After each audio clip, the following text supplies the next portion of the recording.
guys, welcome back to Storytime with YDRC. Today we're going to be continuing to read Red Pyramid, Kane Chronicles Book 1. Last time we left off right at the beginning of chapter 20, so that's where we're going to start for this episode. So let's get started.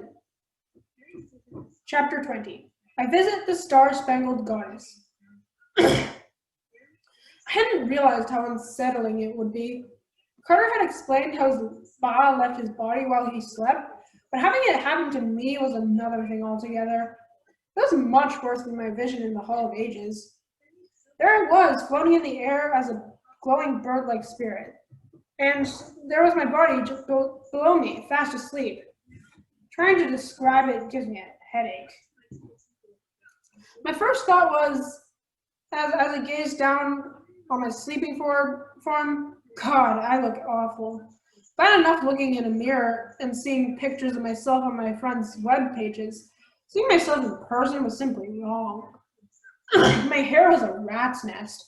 The linen pajamas were not in the least flattering, and the spot on my chin was enormous.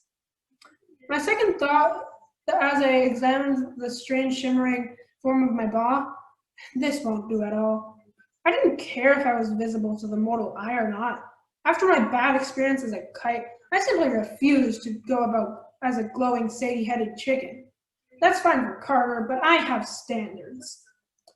I could feel the currents of the duat tugging me, trying to pull my ba to where our souls go when they have visions, but I wasn't ready. I concentrated hard and imagined my normal appearance. Well, all right, perhaps my appearance was as I'd like it to be, a bit better than normal.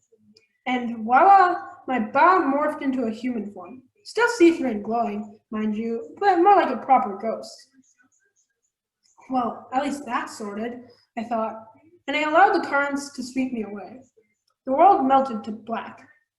At first, I was nowhere, just a dark void. Then the young man stepped out of the shadows. You again, he said. I stammered. Honestly, you know me well enough by now. That's not like me. But this was the boy I'd seen in my Hall of Ages vision. The very handsome boy with the black robes and tousled hair.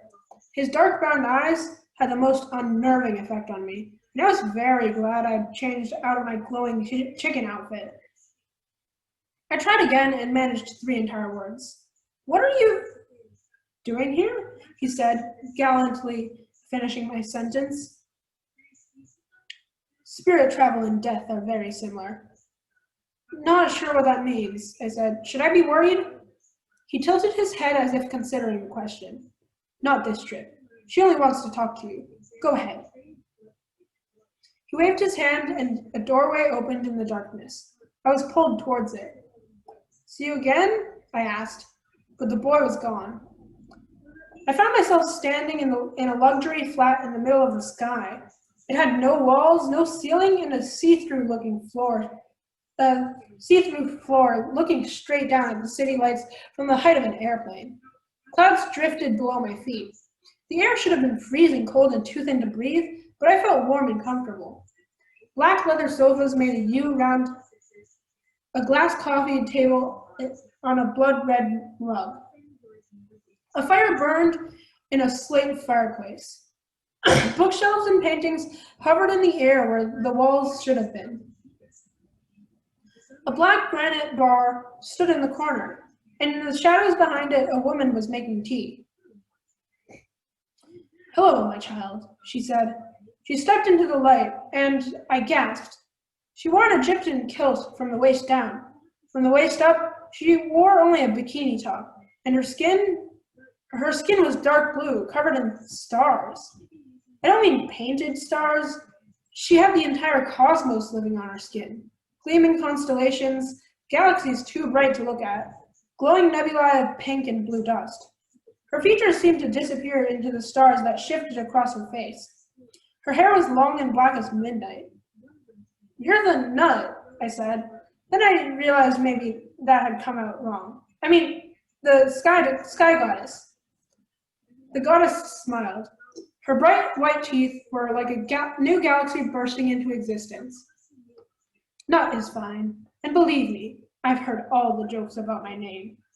She poured a second cup of from her teapot. Let's sit and talk. Care for some salad? It's not tea? No, an Egyptian drink. You've heard of hot chocolate? This is rather like hot vanilla. I would have preferred tea, because I haven't had a proper cup in ages. But I suppose one didn't turn down a goddess. Yeah, thanks. We sat together on the sofa. To my surprise, my glowing, spirity hands had no trouble holding a teacup, and I could quite drink easily. The salad was sweet and tasty, with just a hint of cinnamon and coconut. It warmed me up nicely and filled the air with the smell of vanilla. For the first time in days, I felt safe. Then I remembered I was only here in spirit. Not set down her cup. I suppose you're wondering why I brought you here. Where exactly is here? And who's your doorman? I hoped she'd drop some information about the boy in black, but she only smiled. I must keep my secrets, dear. I can't have the house of life trying to find me. Let's just say I've built this home with a nice city view. Is that, I gestured to her starry blue skin. Are you inside a human host? No, dear. The sky itself is my body. This is merely a manifestation. But I thought gods need a physical host outside the door. It's somewhat easier for me, being a spirit of the air. I was one of the few gods who was never imprisoned, because the house of life could never catch me. I'm used to being freeform. Suddenly, not in the entire apartment flickered. I felt like I would drop through the floor. Then the sofa became stable again. Please don't do that again, I begged. My apologies, Nut said. The point is, each god is different, but all my brethren are free now, all finding places in this modern world of yours. They won't be imprisoned again. The magicians won't like that. No, Nut agreed. That's the first reason you are here. A battle between the gods and the House of Life would serve only chaos. You must make the magicians understand this. They won't listen to me. They think I'm a godling. You are a godling, dear. She touched my hair gently, and I felt Isis stirring within me, struggling to speak using my voice. I'm Sadie Kane, I said. I didn't ask for Isis to hitch a ride. The gods have known your family for generations, Sadie. In the olden days, we worked together for the benefit of Egypt. The magicians said that gods caused the fall of the empire. That is a long and pointless debate, Nut said. I could hear an edge of anger in her voice. All empires fall. But the idea of Egypt is eternal, the triumph of civilization, the forces of Ma'at overcoming the forces of chaos. That battle is fought generation after generation. Now it's your turn. I know, I said. We have to defeat Set. But is it that simple, Sadie? Set is my son, too. In the old days, he was Ra's strongest lieutenant. He protected the sun god's boat from the serpent Apophis. Now there was evil. Apophis was the embodiment of chaos. He hated creation from the moment the first mountain appeared out of the sea. He hated the gods, mortals, and everything they built. And yet Set fought against them. Set was one of us. Then he turned evil? Nut shrugged. Set has always been Set, for better or worse, but he is still part of our family. It is difficult to lose any member of your family, is it not? My throat tightened. That's hardly fair. Don't speak to me of fairness, Nut said. For 5,000 years I have kept apart from my husband, Jeb. I vaguely remembered Carter saying something about this, but it seemed different listening to her now, hearing the pain in her voice. What happened? I asked. Punishment for bearing my children, he said bitterly. I disobeyed Ra's wishes, and so he ordered my own father Hang on. I said, Shu? Shu, she said, God of the wind. Oh, I wish these gods had names that weren't common household objects. Go on, please. Ra ordered my father's shoe to keep us apart forever. I am exiled to the sky, while my beloved Jeb cannot leave the ground. What happens if you try? Nut closed her eyes and spread her hands. A hole opened where she was sitting, and she fell through the air. Instantly, the clouds below us flickered with lightning. Winds raged across the flat, throwing books off the shelves, ripping away any paintings and flinging them into the void. My teacup leaped out of my hand. I grabbed the sofa to avoid getting blown away myself. Below me, lightning struck Nut's form. The wind pushed her violently upward, shooting past me. Then the winds died. Nut settled back onto the couch. She waved her hand and the flat repaired itself. Everything returned to normal. That happens, she said sadly. Oh. She gazed at the city lights far below. It has given me appreciation for my children, even Set. He has done horrible things, yes, but it's his nature. He is still my son, and he is still one of the gods. He acts his part. Perhaps the way to defeat him is not the way you would imagine. Hints, please. Seek out Thoth. He has found a new home in Memphis. Memphis, Egypt? Nut smiled. Memphis, Tennessee. Although the old bird probably thinks it's Egypt. He so rarely takes his beak out of his books, I doubt he would know the difference. You'll find him there. He can advise you. Be wary, though. Thoth often asks for favors. He is sometimes hard to predict. Getting used to that, I said. How are we supposed to get there? I am goddess of the sky.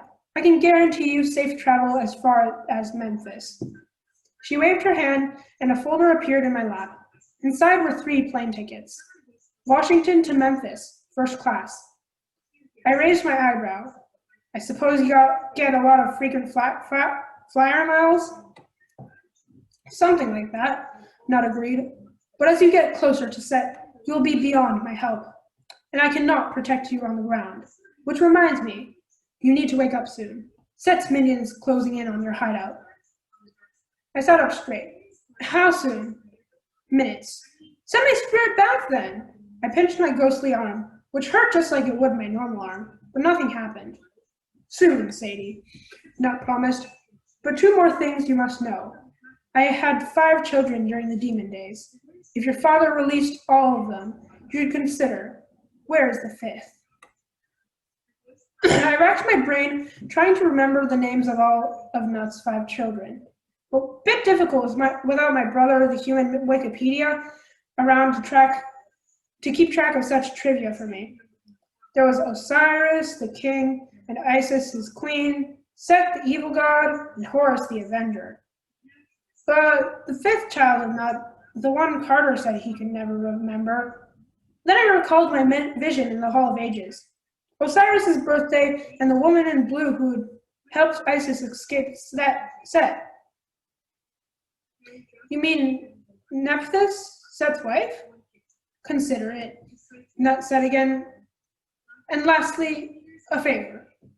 She opened her hand and produced an envelope sealed with red wax. If you see Jeb, will you give him this? I'd been asked to pass notes before, but never between gods. Honestly, Nut's anguished expression was no different from those of my love-struck friends back at school. I'd wonder if she'd ever written on her notebook, Jeb plus Nut equals true love for Mrs. Jeb. Or Mrs. Jeb. Least I can do, I promised. Now, about sending me back, safe travels, Sadie, the goddess said, and Isis, restrain yourself. The spirit of Isis rumbled inside me, as if I'd eaten a bad curry. Wait, I said, what do you mean restrain? Before I could finish, my vision went black. I snapped awake, back in my own body at the Washington Monument. Leave now. Carter and Bast jumped in surprise. They were already awake, packing their things. What's wrong? Carter asked. I told them about my vision while I frantically searched my pockets. Nothing. I checked inside my magician's bag. Tucked inside with my wand and rod, there were 3 plane tickets and a sealed envelope. Bast examined the tickets. Excellent. First class served salmon. But what about Set's minion? I asked. Carter glanced out the window. His eyes widened. Yeah, it's here. Chapter 21. Aunt Kitty to the rescue. I'd seen pictures of the creature before, but pictures didn't come close to capturing how horrible it was in real life. The Set animal, Bast said, confirming my fear. Far below, the creature prowled the base of the monument, leaving tracks in the new-fallen snow. I had trouble judging its size, but it must have been at least as big as a horse, with legs just as long. It had an unnaturally lean, muscled body with shiny reddish-gray fur. You could almost mistake it for a huge greyhound, except for the tail and the head. The tail was reptilian, forked at the end with triangular points, like squid tentacles. It lashed around as if it had a mind of its own. The creature's head was the strangest part. Its oversized ears stuck straight up like rabbit ears, but they were shaped more like ice cream cones, curled inward and wider on the top than the bottom. They could rotate almost 360 degrees, so they could hear anything. The creature's snout was long and curved like an anteater's. Only anteaters don't have razor-sharp teeth. Its eyes are glowing, I said. That can't be good. How can you see that far? Sadie demanded. She stood next to me, squinting at the tiny figure in the snow, and I realized she had a point. The animal was at least 500 feet below us. How was I able to see its eyes? You still have the sight of the Falcon, Bast guessed. And you're right, Carter. The glowing eyes mean the creature has caught our scent. I looked at her and almost jumped out of my skin. Her hair was sticking straight up all over her head, like she'd stuck her finger in a light socket. Bast? I asked. What? Sadie and I exchanged looks. She mouthed the word scared. Then I remembered how Muffin's tail would always poof up when something startled her. Nothing, I said. Though if the set animal was so dangerous that it gave her a goddess light socket hair, that had to be a very bad sign. How do we get out of here? You don't understand, Bast said. Set's animal is the perfect hunter. If it has our scent, there's no stopping it. Why is it called the Set animal? Sadie asked nervously. Doesn't it have a name? If it did, Bast said, you would not want to speak it. It is merely known as the Set animal, the Red Lord's symbolic creature. It shares his strength, cunning, and his evil nature. Lovely, Sadie said. The animal sniffed at the monument and recoiled, snarling. It doesn't seem to like the obelisk, I noticed. No, Bast said, too much Maat energy, but that won't hold it back for long. As if on cue, the Set animal leaped onto the side of the monument. It began climbing like a lion scaling a tree, digging its claws into the stone. That's messed up, I said. Elevator or stairs?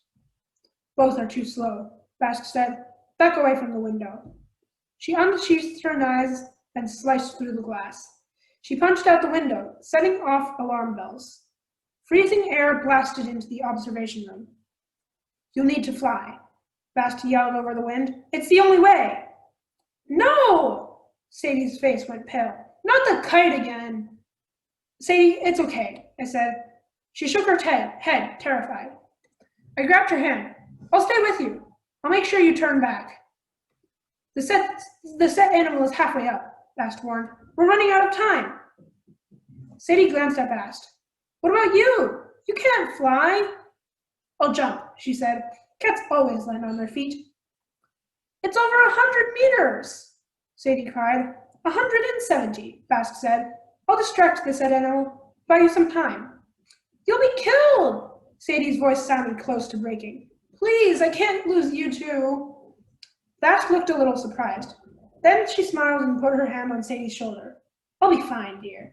Meet me at Regan National, Terminal A. Be ready to run. Before I could argue, Bast jumped out of the window. My heart just about stopped.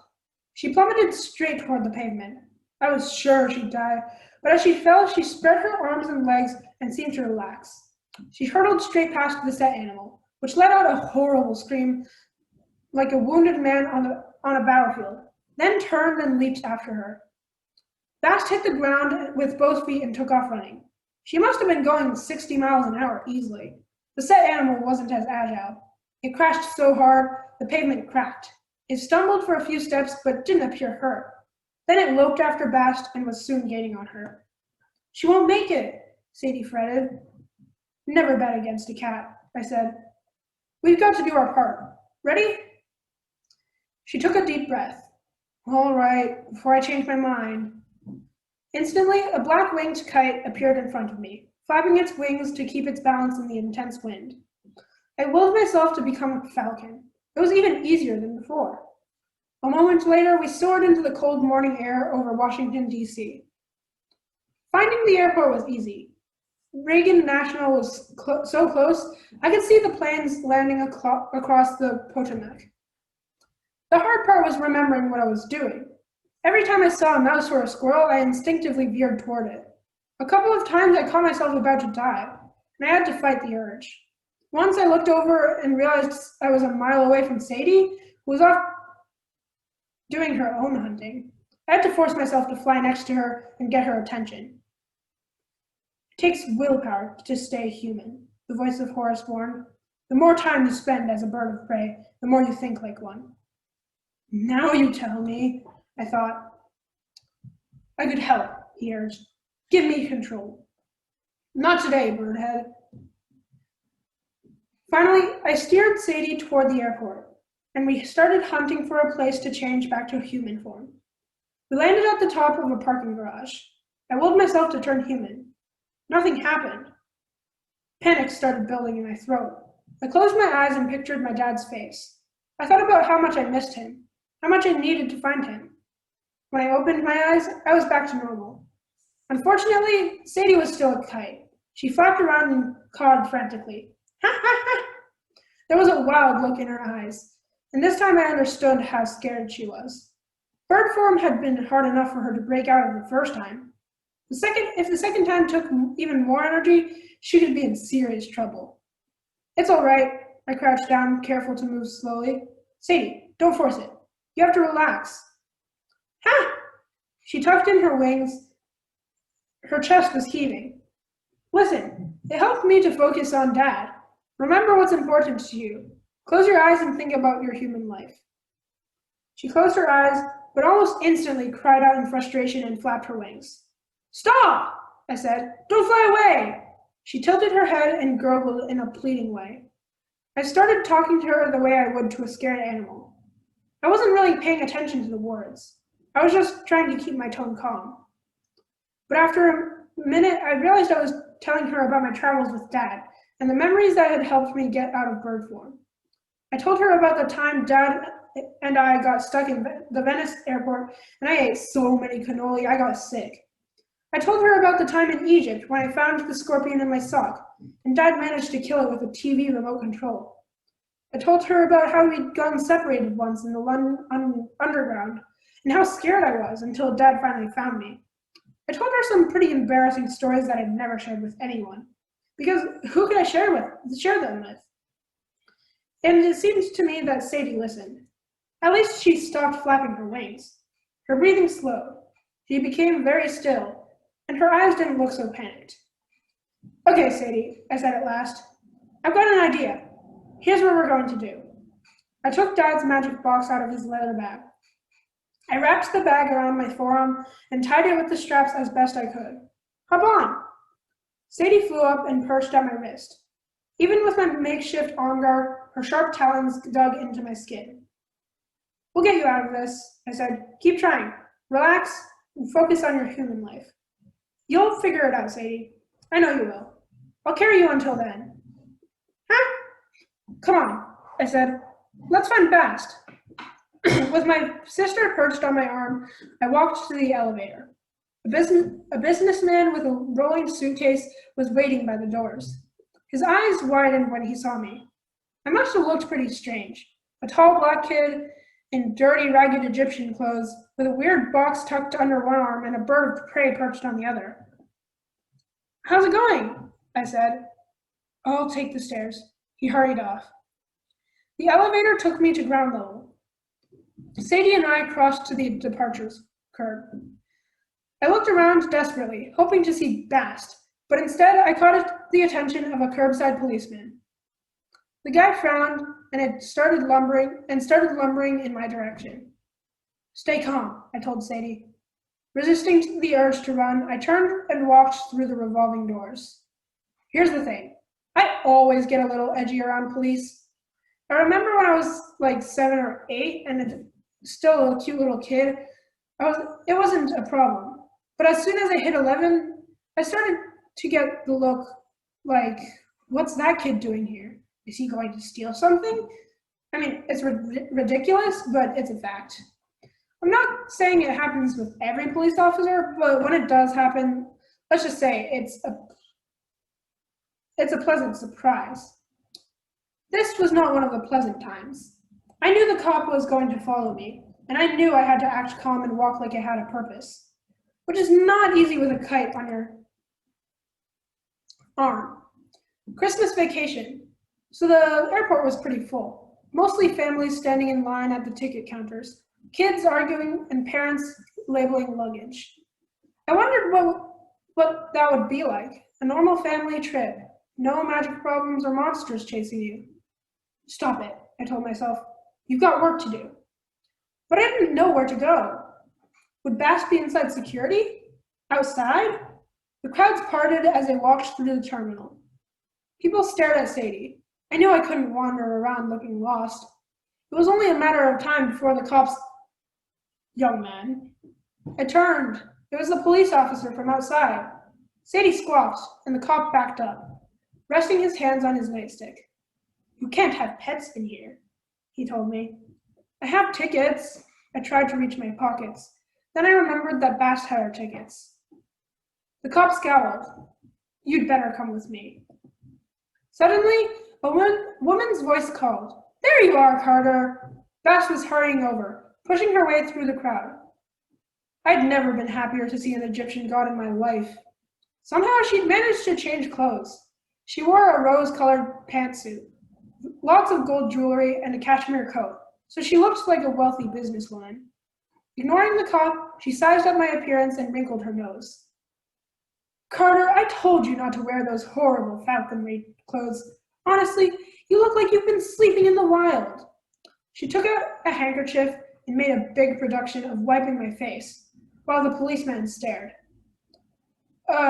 Ma'am," he finally managed. "Is this your nephew?" Bass lied. "I'm so sorry, officer. We're heading to Memphis for a falconry competition. I hope he hasn't caused any problems. We're going to miss our flight." The falcon can't fly," Bass giggled. "Well, of course it can fly, officer. It's a bird." His face reddened. "I mean on a plane." "Oh, we have the paperwork." To my amazement, she pulled out an envelope and handed it to the cop, along with our tickets. "I see," the cop said. He looked our tickets over. "You bought a first-class ticket for your falcon." "It's a black kite, actually," Bast said. "But yes, it's a very temperamental bird. A prize winner, you know. Give it a coach seat and try to offer it pretzels, and I won't be held responsible for the consequences. No, we always fly first class, don't we, Carter?" Yeah, Aunt Kitty." She flashed me with a look that said, "I'll get you for that." She went back to smiling at the cop, who handed back her tickets and Sadie's paperwork. "Well, if you'll excuse us, officer, that's a very handsome uniform, by the way. Do you work out?" Before he could respond, Bast grabbed my arm and hurried me toward the security checkpoint. "Don't look back," she said under her breath. As soon as we turned the corner, Bast pulled me aside by the vending machines. "The set animal is close," she said. "We've got a few minutes at best. What's wrong with Sadie?" "She can't," I stammered. "I don't know exactly." "Well, we'll have to figure it out on the plane." "How did you change clothes?" I asked. And the document for the bird. She waved her hand dismissively. Oh, mortal minds are weak. That document is an empty ticket sleeve. And my clothes haven't really changed. It's just a glamour. I looked at her more closely, and I saw she was right. Her new clothes flickered like a mirage over her usual leopard skin bodysuit. As soon as she pointed it out, the magic seemed flimsy and obvious. We'll try to make it to the gate before the set's animal. She said, it will be easier if you stow your things in the duat. What? You don't really want to tote that box around on your arm, do you? Use the duat as a storage bin. How? Bast rolled her eyes. Honestly, what do they teach magicians these days? We had about 20 seconds of training. Just imagine a space in the air, like a shelf or a treasure chest. A locker? I asked. I've never had a school locker. Fine. Give it a combination lock. Anything you want. Imagine opening the locker with your combination, then shove the box inside. When you need it again, just call it to mind. It'll appear. I was skeptical, but I imagined a locker. I gave it a combination. 13, 32, 33. Retired numbers for the Lakers, obviously. Chamberlain, Johnson, Abdul-Jabbar. I held out my dad's magic box and let it go. Sure, it would smash to the floor. Instead, the box disappeared. Cool, I said. Are you sure I can get it back? No, Bast said. Now come on! Alright guys, that's where we're going to end off today's this episode of The Red Pyramid at chapter 22. As always, don't forget to like and subscribe so you don't miss the next video. That's it. Bye!